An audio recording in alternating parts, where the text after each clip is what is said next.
लड़की बकरियां चरा रही थी तो एक अमीर लड़का जो है गाड़ी से उतरता है और उसके पास आ जाता है, फिर थोड़े से पैसे फेंक कर चला जाता है। अस्सलाम वालेकुम, कैसे हैं आप लोग। मैं हूं आपके साथ अदनान और ये कहानी जो है ये एक गरीब ख़ानदान की है। एक लड़की जिसका नाम सकीना था, उसकी अल्लाह दिता से शादी हो जाती है। अल्लाह दिता जो है अपने माँ बाप का इकलौता बेटा था। उसके सर पे घर का खर्च, अपने माँ बाप के अखराजात और 4 बहनों की जिम्मेदारी थी। लेकिन घर के मामलात ऐसे थे कि सुबह जो कमा कर लाता वही शाम को खाता था।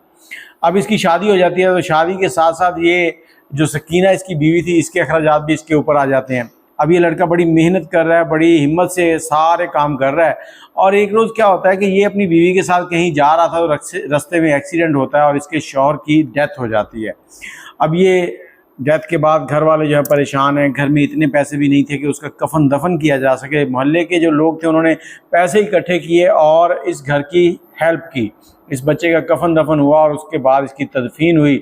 और उसके बाद ये सकीना नामी लड़की जो है इसी घर में रहने लगी। जैसी इसकी इद्दत की उम्र पूरी हुई, इसके यहाँ एक बेटा भी पैदा हुआ था। अब ये अपने बेटे के साथ सारा दिन खेलती और इद्दत के दिन पूरे हुए। इद्दत के दिन पूरे हुए तो उससे अगले दिन इसकी सास और ससुर ने इसको बिठाया और चारपाई पर बिठाकर कहते हैं, बेटा देखो, तुम हमारी बेटी हो, बहू नहीं, और हम नहीं चाहते कि हमारी वजह से तुम्हारी सारी ज़िंदगी ख़त्म हो जाए। इस वक्त तुम्हारी उम्र 25-26 साल है और हम चाहते हैं कि जब भी तुम्हारा दिल करे तुम शादी कर सकती हो, लेकिन एक एहसान करना कि जो बेटा तुम्हारे पास है, जो हमारे बेटे की निशानी है, इसे हमारे पास छोड़ जाना, हमें इससे दूर ना करना। कुछ देर लड़की जो है वो खामोश रहती है, उसके बाद फूट फूट कर रोने लगती है। उसकी सास जो है उसको चुप करवाती है और वो लड़की अपनी सास से कहती है, सकीना, कि माँ जी, जो दुख और सुख आपके हैं वही दुख और सुख मेरे हैं। मैं आज से आपके साथ ही रहूँगी, मैं कहीं नहीं जाने वाली। अगर मैं कहीं गई तो कुछ ऐसी सूरत हाल होगी कि जिसमें आपके मामला जो है उन पर कोई परेशानी ना हो। अब ये इस घर में रहना शुरू कर देती है और घर के अंदर फाकों जैसी हिसाब किताब हो जाता है। अब ये अपने आप को इन वालदैन का बेटा कहने लगती है कि मैं आपका बेटा ही हूँ, मुझे ये बेटा ही समझो। अब इसने नौकरी ढूंढने शुरू कर दी। अब सुबह नौकरी की तलाश में जाती, शाम को वापस आ जाती। कुछ दिनों तक तो इसको नौकरी ना मिली, लेकिन आखिरकार एक सिलाई कढ़ाई की दुकान थी, वहाँ पर इसको नौकरी मिल गई। इसने वहाँ पर चंद महीने काम किया और उसके बाद इसका जो सेठ था इसके पास आकर खड़ा होता है और इसे कहता है कि देखो, अपनी नौकरी को हमेशा के लिए पक्का करने के लिए कुछ ना कुछ करना पड़ता है। अब सकीना जो है वो समझ चुकी थी कि इसके इरादे जो हैं वो ठीक नहीं है। सकीना उसे कहती है कि साहब जी, मैं सिर्फ और सिर्फ काम कर सकती हूँ, इसके अलावा कुछ नहीं कर सकती। सकीना शाम को उठती है और घर आ जाती है। घर आकर अपनी सास के पास बैठती है और उसके कंधे पे अपना सर रखती है और फूट फूट कर रोती है और कहती है कि माँ, मैं आज के बाद काम पर नहीं जाऊंगी। अब उसकी वालदा जो है, उसकी सास जो थी, वो समझ चुकी थी कि मामला क्या है। अब उसके अगले दिन इनके घर पे चूल्हा जो है बड़ी मुश्किल से जलता है और घर के हालात जो हैं वो ख़राब होना शुरू हो जाते हैं। अब इसकी जो सास है ये इसे कहती है कि बेटा अब हम क्या करेंगे। ये लड़की कहती है कि माँ, कोई ना कोई रास्ता जो है वो अल्लाह ताला दिखाएगा हमें।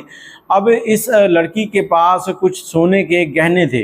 अब इसने क्या किया, अपनी सास से कहा कि हम इन गहनों को सेल करते हैं और कुछ जानवर पालते हैं। अब सास और ससुर सब ने मिल के फैसला कर लिया। लड़की जो है वो अपने गहने लेके जाती है, वो सेल करते हैं और 3-4 बकरियां खरीद लेती है और कुछ पैसे जो है वो साथ ले आती ताकि इनका अखराजात चलते रहे। अब बकरी जो थी वो दूध भी देती थी। ये शाम को बकरी का दूध निकाल के बेच भी देती थी, उससे कुछ घर का सामान भी आ जाता था। और अल्लाह की तरफ से ऐसा करना हुआ कि इसकी बकरियां जो हैं वो बढ़ना शुरू होगी। मतलब 6 महीने के बाद 4 हो गई, फिर 8 हुई, फिर 10 हुई, फिर 12 हुई। इस तरह से इनकी तादाद बढ़ रही थी और ये सकीना रोज़ उनको सुबह ले जाती, खेतों में चराने के बाद वापस ले आती। पूरे का पूरा गांव जो है वो सकीना की बड़ी तारीफ़ें करता था कि बड़ी अच्छी लड़की है। एक रोज़ सकीना जो है वो एक जब खेत के अंदर बकरियां चरा रही थी तो एक बड़ी सी गाड़ी आकर रुकती है। उसमें से खूबसूरत सा नौजवान उतरता है और उतरने के बाद वो सकीना के पास आकर कहता है कि क्या मैं तुम्हारी बकरियों के साथ कुछ तस्वीरें बना सकता हूँ। तो ये कहती है कि साहब जी, बना लो। अब वो तस्वीरें बनाता है और चला जाता है। फिर दूसरे दिन आता है, फिर तस्वीरें बनाता है, फिर चला जाता है। फिर तीसरे दिन आता है, तस्वीरें बनाकर जाने लगता है तो कुछ पैसे जानबूझकर नीचे गिरा के चला जाता है। अब जैसे ये लड़की पैसे देखती है तो उसे कहती है, साहब जी, आपके पैसे गिर गए हैं। तो ये कहता है कि आप पैसे उठा लें, आपकी मदद हो जाएगी, आपके काम आ जाएंगे। मैं वैसे भी रोज़ आपकी बकरियों के साथ तस्वीरें बनाता हूँ, तो कोई मसला नहीं। सकीना कहती है कि देखें, हम ऐसी कोई भी मदद नहीं लेते, हमारी मदद अल्लाह कर रहा है और हम उसी के आसरे पर हैं। नौजवान इसके पास आता है, इससे थोड़ी बहुत बातचीत करता है। नौजवान इसको पसंद करने लग जाता है। अब नौजवान ने थोड़ी सी बात की, उसके बाद चला गया, पैसे ले गया।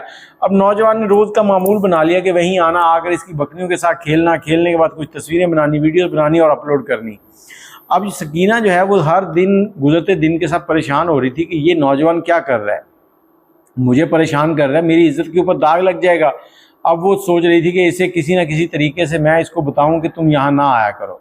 एक रोज़ उसने पक्का इरादा बना लिया कि आज अगर ये आया तो आज मैं इसे कह दूंगी कि आज के बाद आप यहाँ नहीं आना, क्योंकि मैं अपनी बकरियों के साथ आपको तस्वीरें बनाने नहीं दे सकती। अब ये सोच रही थी उस रोज़ ये नौजवान नहीं आता। अब ये परेशान है कि आज ये आया क्यों नहीं है, क्योंकि इसकी आंखें उसको देख रही थी, इसके भी दिल में कहीं ना कहीं उसके लिए कुछ ना कुछ मोहब्बत जाग रही थी। लेकिन ये परेशान थी कि इलाके के लोग जो है वो खुसर फुसर करने लग गए थे, एक दूसरे के कान में बातें करना जैसे, और सकीना के करैक्टर के ऊपर उंगली उठाने लगे थे। शाम हुई, सकीना जो है वापस आई, बकरियां लेके आ रही है। अब देखती है कि वो गाड़ी, जिस गाड़ी पे वो नौजवान आता था, इसके घर के बाहर खड़ी है। अब इसको गुस्सा आ गया कि आज ये यहाँ पहुँच गया है। इसने गुस्से में अपने घर का दरवाज़ा खोला, क्या देखती है कि सामने वो नौजवान चारपाई के ऊपर बैठा है। इसकी सास और ससुर के साथ ये अंदर दाखिल हुई, इसने सलाम लिया। इसका ससुर कहता, बेटा इस नौजवान को जानती हो?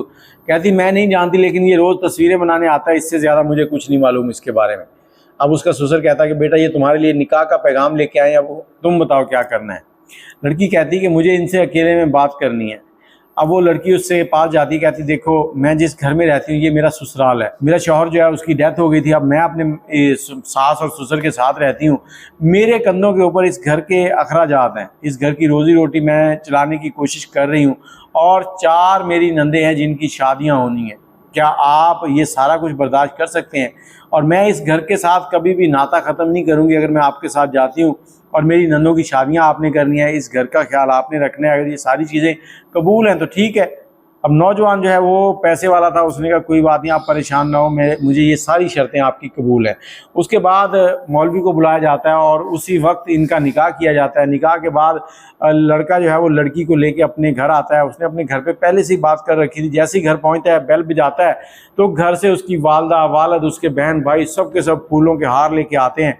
लड़के को भी पहनाते हैं, लड़की को भी पहनाते हैं। और ये लड़की जो गुर्बत की ज़िंदगी गुजार रही थी, एक महल में पहुंच चुकी थी। एक बड़ा सा आलीशान घर था, और इस लड़के ने भी अपने वादे की पासदारी की। अब इसने अपनी बीवी की जो 4 नंदें थी उनकी भी शादियां करवाई। और आपको बताता चलूं कि इस लड़के की पहले तलाक हो चुकी थी। उस तलाक की वजह ये थी कि इसकी बीवी जो थी वो बहुत ज़्यादा बोलती थी, नफसियाती थी, लड़ाई झगड़ा हर टाइम करके रहती थी, जिस वजह से इनकी ना चल सकी और इसने उसे तलाक दे दी थी। अब इन दोनों की जोड़ी बड़ी खूबसूरत चल रही थी, दोनों एक दूसरे का बहुत ख्याल रखते थे। और उधर उसकी नंदें जो है उनकी शादियां हो चुकी थी, वो अपने घरों की हो चुकी थी। और ये नौजवान हर महीने अपनी बीवी सकीना जो है उसके सास और ससुर को कुछ ना कुछ पैसे भेज दिया करता था, और कई बार उनको अपने साथ भी ले आता और उनको ला के अपने घर में रखता था। इस तरह से इस नौजवान ने इस लड़की की मदद की और इसके सारे मसले मसाइल जो हैं वो ठीक हो गए।